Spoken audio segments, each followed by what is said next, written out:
We're in the East Room having a remarkable day, a special day for us, getting a chance to see this magnificent building, feel the patriotism, feel the sense of history here. And we're especially glad now to be joined by the Vice President of the United States. Welcome. Thank you very much, and welcome to the White House. Let me begin with North Korea. You were there. Tell me the impact of being there and where you think this conflict is right now, because the President talked to John Dickerson and characterized the North Korean leader.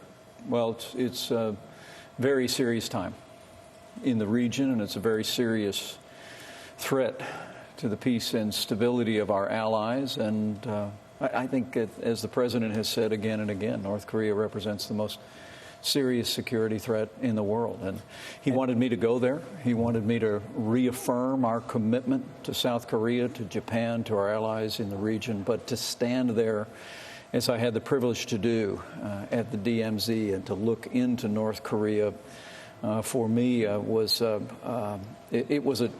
chilling experience to look into a nation living under the kind of oppressive regime that the Kim family means in Pyongyang. Everybody knows that the best way to get something done here is through China, with China. The President constantly talks about this relationship he has with Xi Jinping.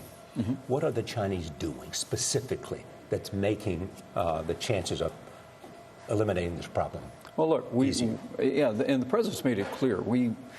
We seek a peaceable solution here.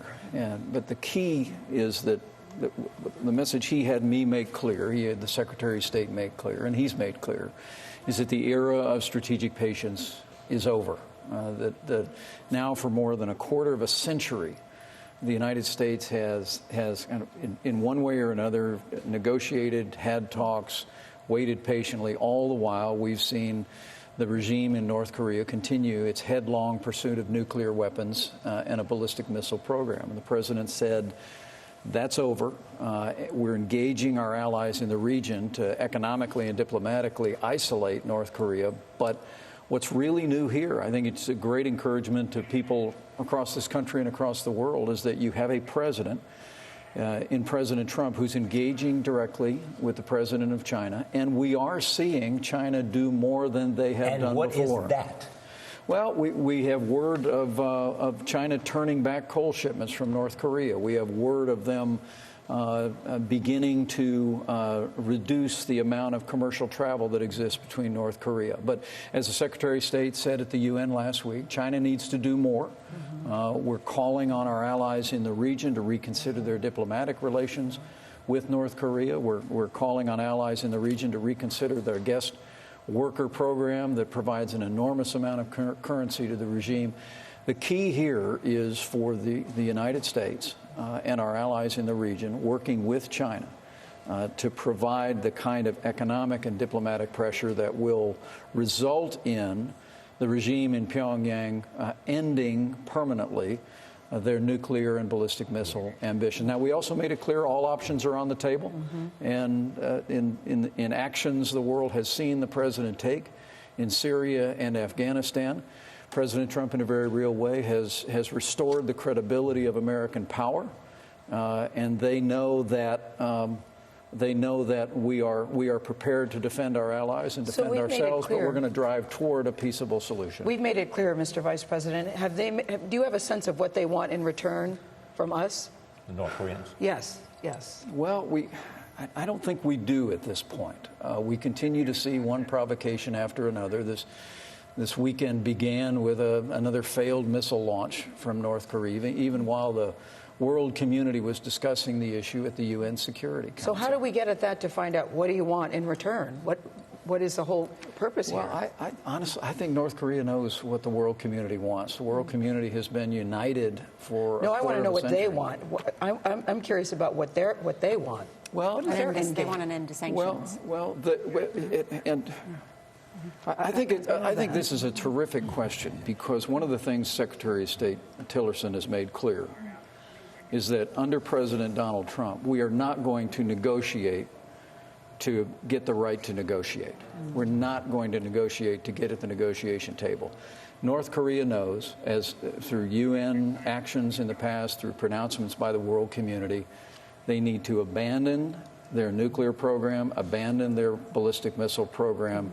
They need to stand down in a very real sense to have the right to engage the world community on the way forward. Mr. Vice President, can I ask you, because Congress finally reached agreement on this spending agreement last night, so there won't be a government shutdown, but it does not include money for the wall, and it does continue funding for Planned Parenthood. Are you disappointed?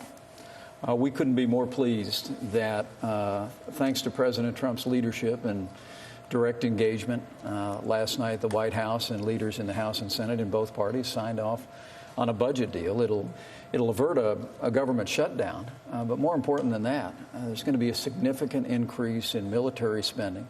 Our armed forces have been hollowed out in recent years by budget cuts, $21 billion in defense spending in this bill.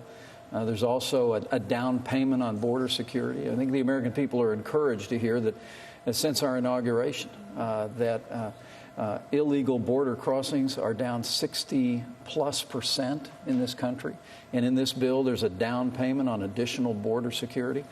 I'm also pleased to see, as the president was insistent on, that we're providing support for health benefits for coal miners. And right here in the District of Columbia, we're continuing an educational choice program for disadvantaged children that began back in the days that I was in the Congress. So this is a budget deal that's a bipartisan win for the American people. And the president signed off on the parameters early yesterday.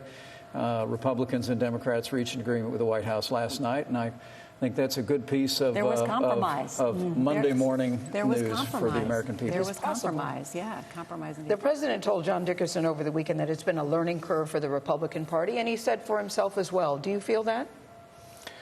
Well, for me, it's been just an incredibly humbling experience to be able to come to this building every day, to serve as vice president to President Donald Trump.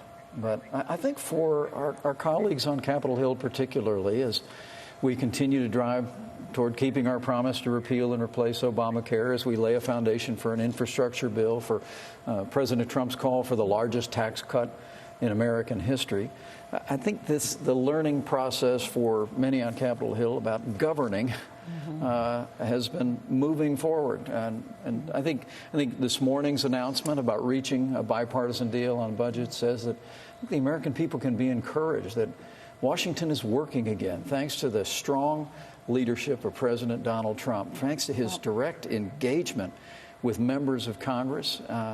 We're seeing real progress. I hear you have Wednesday night dinners for people. Thank you, Mr. Vice President. We are out of time, but thank you so much. I would like to come to a Wednesday night dinner. Thank you so much for joining us. We also want to thank everyone at the White House, including the communications team, the ushers, security, and all of the staff who have been so gracious. Their help's been crucial, of course, in bringing you this very special broadcast from inside the East Room. A special thanks to the entire CBS News crew and D.C. Bureau. That does it for us.